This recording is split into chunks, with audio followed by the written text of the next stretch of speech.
రైతు రైతో పాడుగాను నీ రాతో మెతుకు మెతుకుపై నీ పేరున్న మెతుకులాట నీ బతుకు చివరకు చేరుతుంది ఏ చితికో నువ్వు పండించే ధాన్యమే దేవుని గుళ్ళో ప్రసాదం ఆ దేవుడికెందుకు తెలియదు మరి నీ ఇంట్లో నీ విషాదం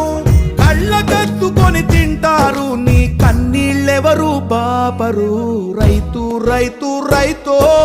పాడుగాను నీ రాతో మెతుకు మెతుకుపై నీ చెమటున్న వెతుకులాట నీ బతుకు చివరకు చేరుతుంది ఏ చితికో